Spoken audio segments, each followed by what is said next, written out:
ఈరోజు ఎంసీపీఐ ఆధ్వర్యంలో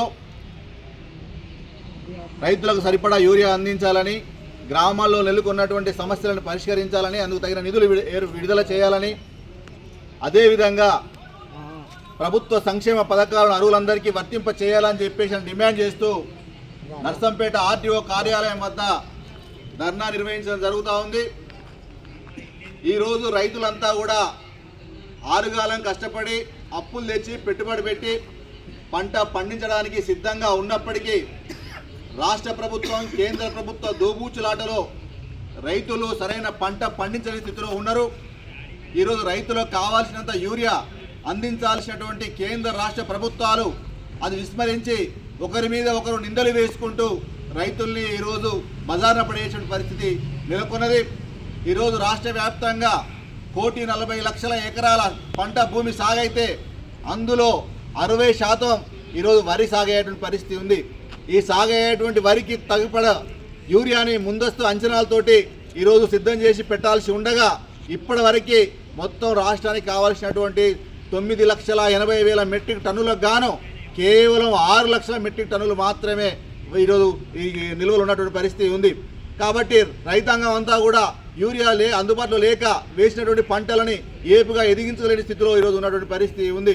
రైతులేందే రాజ్యం లేదు, మరి ప్రజాప్రభుత్వం అని చెప్పేసి గొప్పలు చెప్పుకుంటున్నటువంటి కేంద్ర రాష్ట్ర ప్రభుత్వాలు ఆశలలో రైతులకి యూరియా అందించడంలో పూర్తిగా విఫలమైనటువంటి పరిస్థితి ఉంది.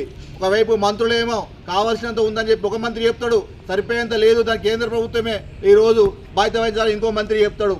మరోవైపు ఏమో కావాల్సినంత ఇచ్చినామని చెప్పేసి అని కేంద్ర మంత్రులు చెప్పినటువంటి పరిస్థితి ఈరోజు ఉంది. అంటే ఈరోజు ప్రజల మధ్య గందరగోళాన్ని సృష్టించే విధంగా ఉన్నదా లేదా అనేటువంటి కూడా తెలియని విధంగా ఈరోజు ఉన్నటువంటి పరిస్థితి ఉంది. మరోవైపు ఏందని చెప్పేసి అంటే బజార్లో ఈరోజు బ్లాక్లో యూరియాని అమ్ముకున్న పరిస్థితి కూడా ఉంది. ఈరోజు ఉన్నటువంటి ధర కంటే 30 నుంచి 50 రూపాయలు ఎక్కువకి ఈరోజు బజార్లో ఈరోజు బ్లాక్ మార్కెట్లో అమ్ముతున్నటువంటి స్థితి ఉంది. ఇదంతా కూడా వ్యవసాయ అధికారులకి, రెవెన్యూ అధికారులకి, ప్రభుత్వ యంత్రాల కనుసనలో జరుగుతున్నట్టుగా కనబడుతూ ఉన్నటువంటి పరిస్థితి ఉంది. ఇప్పటికైనా రైతుల యొక్క ఇబ్బందులను దృష్టిలో పెట్టుకొని రైతులకు సరిపడా యూరియా అందించి ఆదుకోవాలని చెప్పేసి మేము డిమాండ్ చేస్తా ఉన్నాం. అలాగే రైతులకు కావాల్సినటువంటి ఈరోజు పెట్టుబడి రుణాలు ఈరోజు బ్యాంకులు ఎక్కడ కూడా ఇచ్చినటువంటి పరిస్థితి లేదు. తక్షణమే బ్యాంకుల సమావేశం ఏర్పాటు చేసి పంట వేసిన ప్రతి రైతుకు స్కేల్ ఆఫ్ ఫైనాన్స్ ప్రకారంగా పంట రుణాలు అందించాలని చెప్పేసి మేము ఈ సందర్భంగా డిమాండ్ చేయడం జరుగుతూ ఉన్నది. అట్లాగే ఈరోజు వర్షాకాలం ప్రారంభమై వర్షాలు అధికంగా కురుస్తున్న పరిస్థితి ఉంది. గ్రామాలలో ఈరోజు వర్షాలతో నీరు నిలిచిపోయి ఎక్కడికక్కడ మురికి, దుర్గంధం, మొత్తం చెత్త చెదారం పేరుకుపోయి సీజనల్ వ్యాధుల బారిన పడుతున్న పరిస్థితి ఉంది. గ్రామాల్లో ఎక్కడ కూడా ఈరోజు బ్లీచింగ్ కానీ, ఫాగింగ్ కానీ, ఈరోజు దోమలు, ఈగలు నివారించే పరిస్థితి కానీ లేని స్థితి నెలకొన్నది. ఎందుకని చెప్పేసి అంటే ఈరోజు గ్రామాలకు సంబంధించి గ్రామ పంచాయతీలకి సరైన నిధులు లేవనే పరిస్థితి ఉంది, సిబ్బంది లేని పరిస్థితి ఉంది. ఈ క్రమంలో ఏందని చెప్పేసి అంటే ప్రభుత్వం తక్షణమే స్థానికంగా ఉన్నటువంటి సమస్యల పరిష్కారానికి నిధులను విడుదల చేయాలని చెప్పేసి కూడా ఈరోజు మేము డిమాండ్ చేయడం జరుగుతూ ఉంది.